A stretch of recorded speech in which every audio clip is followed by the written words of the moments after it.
Nunca jamais tropeçareis. 2 Pedro 1:10 e 11. Portanto, irmãos, procurai fazer cada vez mais firme a vossa vocação e eleição, porque, fazendo isto, nunca jamais tropeçareis. Porque assim vos será amplamente concedida a entrada no reino eterno de nosso Senhor e Salvador Jesus Cristo. Deus está dizendo que temos de nos empenhar, pagar o preço, colocar todos os esforços para fazer cada vez mais firme a nossa vocação. Mas o que é vocação?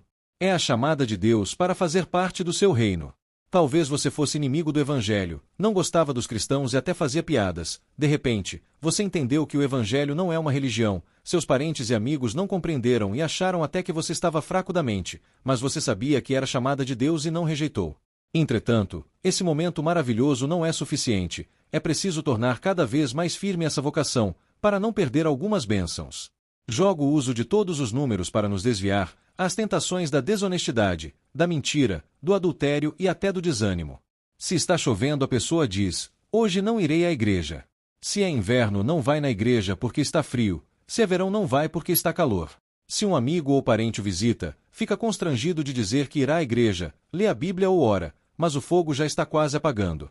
O Espírito Santo ensina que você é que tem que fazer cada vez mais firme a sua vocação. Quando o mal vier em frente dizendo: não, o Senhor me chamou, tenho a palavra de Deus, em nome de Jesus vá embora. Resista ao diabo agora mesmo, em nome de Jesus. Sua chamada é irreversível. Romanos 11:29. Porque os dons e a vocação de Deus são sem arrependimento. Entenda bem, nem o próprio Deus pode cancelar a sua chamada. Sabemos que foi Deus que nos chamou, ninguém nos obrigou a coisa alguma, tampouco nos hipnotizou. Não, foi o próprio Deus que lidou pessoalmente conosco. Alguém pode perguntar: então, ainda que eu caia em pecado, na sujeira, Deus não cancelará o meu chamado? Não se trata disso. Podemos ir para o inferno se não nos arrependermos, mas, mesmo caídos, a Bíblia diz, 1 João 9, se confessarmos os nossos pecados, Ele é fiel e justo para nos perdoar os pecados e nos purificar de toda injustiça. A chamada é irreversível, mas temos que fazer com que ela fique cada vez mais firme, robusta, estabelecida, edificada e enraizada na palavra de Deus. Como fazer isso? Nos edificando em Cristo por meio da palavra e da oração. A importância da nossa vocação, tendo iluminados os olhos do vosso entendimento, para que saibais qual seja a esperança da sua vocação, e quais as riquezas da glória da sua herança nos santos. O apóstolo Paulo diz que temos de orar pedindo que nos sejam iluminados os olhos do nosso entendimento, para que saibamos qual é a esperança da nossa vocação. Creio que Deus esteja chamando homens e mulheres para serem empresários, pessoas que vão prosperar, dar emprego a muitos chefes de família e ainda contribuirão substancialmente para o Evangelho. Deus dá várias missões para os seus filhos. Deus tem uma missão para o médico, o engenheiro, o advogado, o sapateiro, dentre outros, a fim de que, em cada profissão, haja um representante dele. Por isso, temos de orar, pedindo que os olhos do nosso entendimento sejam abertos para que saibamos o que Deus espera de nós. Paulo disse, Filipenses 3,14, prossigo para o alvo, pelo prêmio da soberana vocação de Deus em Cristo Jesus. Qual era o alvo desse apóstolo? O prêmio da soberana vocação que tinha em Cristo. Qual é a meta de Deus para você? Certamente, é a sua vocação. Deus pode, por exemplo, te chamar para ser um intercessor, uma pessoa que sabe orar pelos perdidos, viciados, meninos de rua, homicidas, políticos corruptos e pelas autoridades. A convicção de Deus independe de qualquer dom ou talento que tenhamos. Deus não me chamou para o Evangelho porque olhou lá de cima e disse, fulano é um bom orador. Não é assim. Ninguém está na igreja por acidente. Não.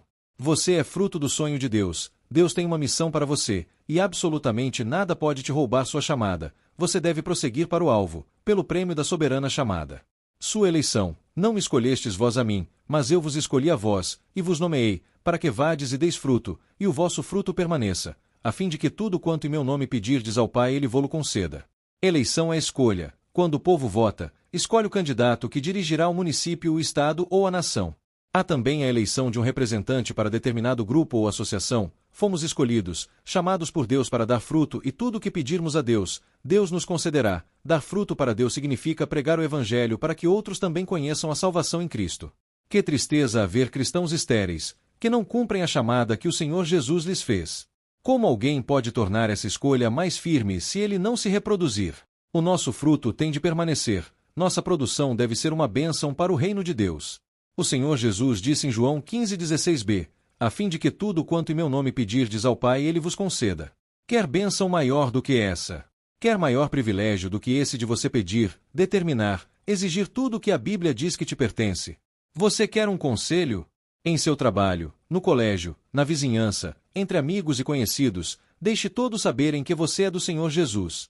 Seja até discriminado por ser de Cristo. Quando alguém te disser, o meu cônjuge está me abandonando, diga-lhe, você precisa se converter, só o Senhor Jesus pode solucionar o seu problema.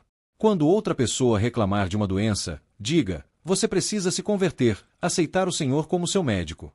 Cristo já levou a sua enfermidade. E se alguém falar de política, dizendo que o governo é isso ou aquilo, diga, você precisa se converter e aprender a orar, pois só o Senhor pode dar solução às dificuldades de nossa nação. Se te disserem, você é fanático, só pensa e fala em Jesus. Responda, sim, tudo para mim é o Senhor Jesus, e tem que ser para você também, porque Ele é o único caminho para alguém se realizar na vida. Pregue, insista, mas com sabedoria, há hora de falar e há de ficar calado. Eclesiastes 3 do 1 ao 8. Quando você produzir fruto permanente, se sentirá mais à vontade diante de Deus. Você pedirá, e Deus responderá, você orará, e Deus abençoará. Lembre-se, sua eleição não foi um acidente de percurso, pois a palavra de Deus diz, 1 Tessalonicenses 1:4, sabendo, amados irmãos, que a vossa eleição é de Deus. Como não tropeçar? 2 Pedro 1:10b, porque, fazendo isto, nunca jamais tropeçareis. Está entendendo agora por que você tem de fazer mais firme a sua chamada? Para nunca tropeçar. Cuidado! Quem vive cambaleando na fé, numa dessas situações, pode cair no abismo, onde morará para sempre com os demônios. Para não tropeçar, é preciso fazer cada vez mais firme a vocação recebida, antes que seja tarde. Diga, Deus, eu sei que o Senhor tem uma chamada para minha vida, e quero agora te dizer que a tornarei mais firme. Sabe o que acontecerá? Você nunca cairá. Não deixe o inimigo te dominar. Busque a Deus para fazer cada vez mais firme a sua eleição.